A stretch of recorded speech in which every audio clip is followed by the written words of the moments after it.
Je vais vous raconter une légende, peu connue, sans doute oubliée, ou en tout cas suffisamment ancienne pour que très peu de gens s'en souviennent. La légende parle d'une jeune femme qui s'est retrouvée maudite pour l'éternité, ou tout du moins prisonnière, qu'importent les versions. Notre histoire commence il y a fort longtemps, vraiment longtemps, avec deux orphelins.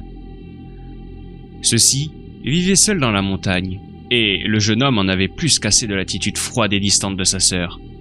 Il amena donc celle-ci dans la forêt, et la fit monter à un arbre pour récolter le miel d'une énorme ruche. Un essaim gigantesque rempli de milliers d'abeilles dont dégoulinait presque le miel sur le sol. Il montait à sa suite, tandis qu'elle était devant. Oh, ce n'était pas le genre de jeune fille à avoir peur des insectes, loin de là. Au contraire, elle adorait les abeilles. Elle avait peut-être un peu peur de se faire piquer, comme tout le monde. Mais elle adorait vraiment ces insectes et elle le trouvait très mignon, sans doute à cause de leur aspect pelucheux. Quand elle arriva quasiment à la hauteur, au niveau de la cime de l'arbre, son frère commença à redescendre, en prenant soin de tailler chaque branche, surtout les plus basses, afin que la jeune fille ne puisse pas le suivre. Celle-ci, le voyant s'éloigner et se rendant compte qu'elle était prisonnière et qu'elle le resterait sans doute longtemps, se mit à lui crier « Cacoui, Toureille, Cacoui, Toureille !» ce qui signifie « Reste là, mon frère, reviens !»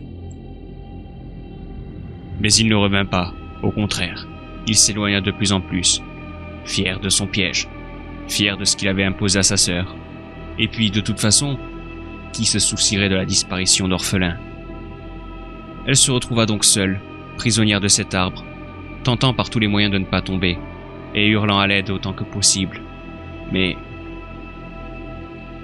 personne ne répondit à son appel. Jamais. Les heures succédèrent aux minutes, puis bien vite, les jours.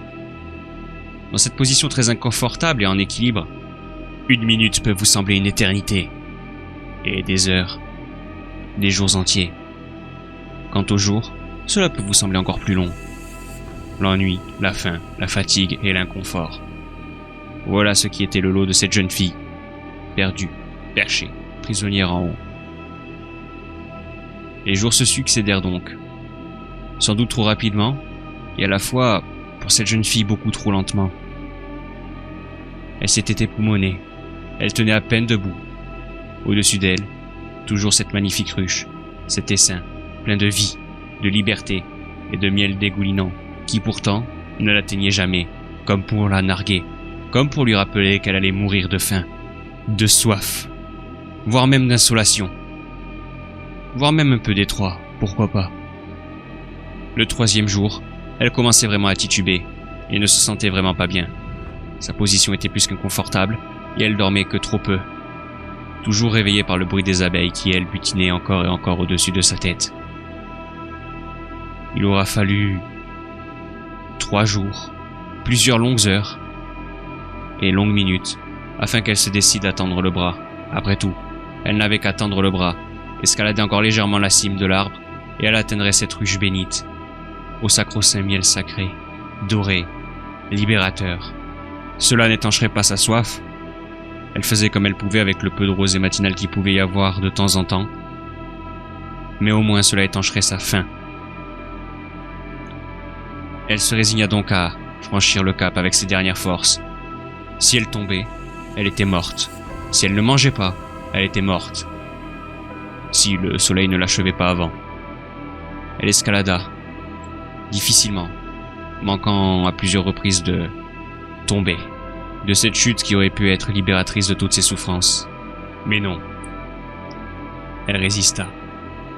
Elle hésita un moment, puis, voyant que la majorité des abeilles étaient parties butiner tout autour, dans la forêt, elle se résigna donc à tendre la main, tremblante, essayant par tous les moyens de ne pas tomber.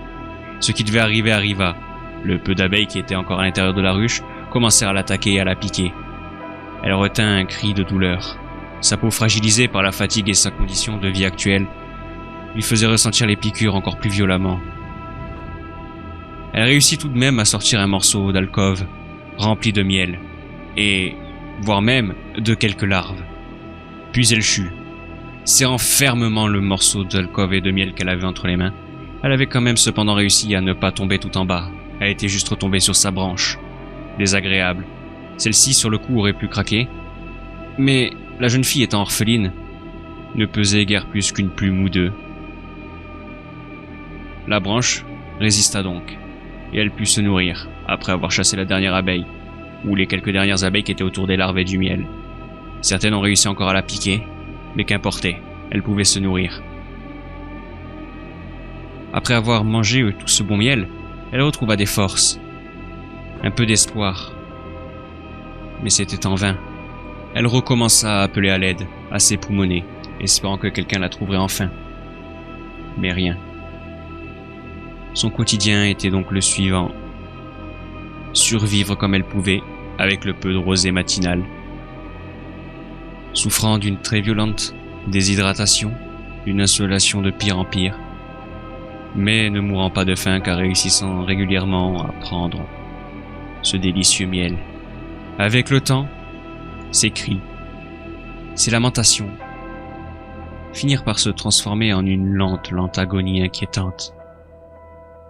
Ses pieds, en griffes, et ses bras devenant de plus en plus étranges, longs, maigres. À ce stade, on pourrait presque croire à une espèce de créature de thread d'horreur ou de film d'horreur à petit budget. Informe, un genre de Gollum en quelque sorte, car elle perdait de plus en plus de cheveux. Ses yeux, quant à eux, devinrent de plus en plus jaunes, menaçants. Sa forme changea. Elle finit par appetir, petit à petit. Ses bras devinrent des ailes, son corps, des plumes. Son cri n'avait plus rien d'humain, c'était juste une lamentation incessante. Ses pattes, car oui, elle n'avait plus de pieds, mais bien des serres, étaient devenues des pattes d'oiseau. Elle ne bougeait plus. Elle n'était plus inconfortable. Elle était en pleine forme même. L'inconfort de la branche avait laissé place à une toute autre vie. Elle pouvait voler, voir, chasser. Et c'est ce qu'elle fit. Elle termina son essaim d'abeilles, cette ruche, qui au fil des mois ressemblait de plus en plus à une pomme de plus en plus rongée. Elle mangeait tout, même les abeilles, les vers, tout ce qu'il pouvait y avoir.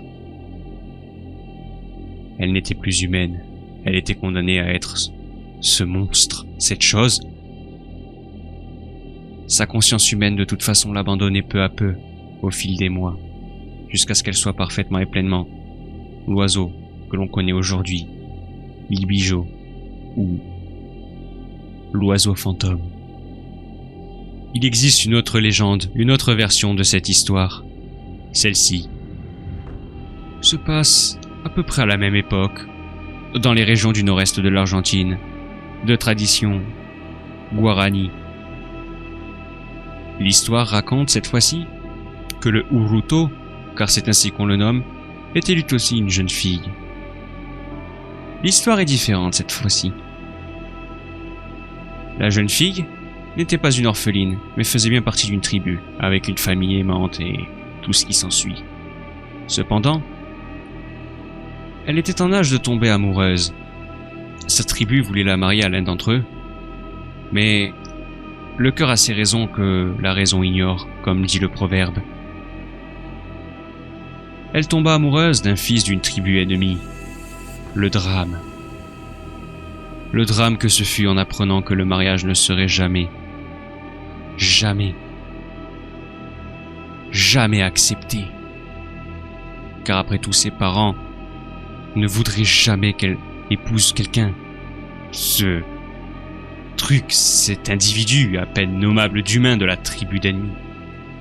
Car entre eux, les tribus étaient violentes, cruelles, sanguinaires, et ne se traitaient guère plus que mieux que du bétail les uns envers les autres, sauf dans leurs tribus respectives où ils se traitaient chaleureusement et convivialement. Elle s'enfonça donc dans la jungle. Elle était si triste, brisée. Elle souffrait terriblement. Pourquoi ces querelles incessantes entre ces deux tribus? Pourquoi ces guerres fratricides? Car après tout, chaque être humain, quel que soit le peuple, quelle que soit la civilisation, est fait de chair, d'os, de sang et d'eau. Chaque être humain est identique. Alors pourquoi faire des guerres fratricides pour des histoires de religion, d'argent ou autre? Mais qu'importe, elle était là, esselée dans cette jungle, brisée.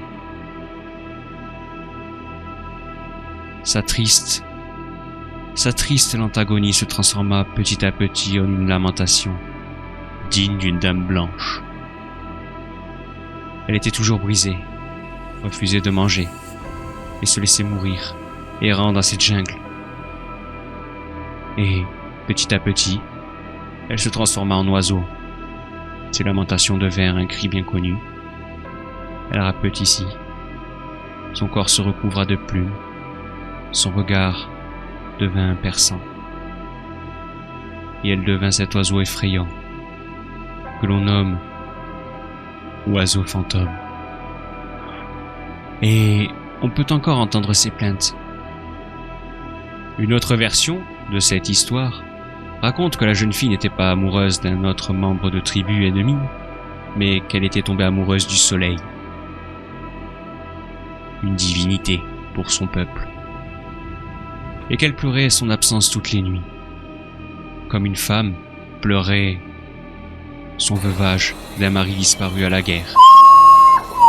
Et c'est ceci qui l'aurait transformé en oiseau fantôme. Je pense que quelle que soit la version de l'histoire, le résultat reste le même. Une jeune fille brisée, maudite pour l'éternité, à devenir un oiseau que beaucoup surnomment l'oiseau fantôme.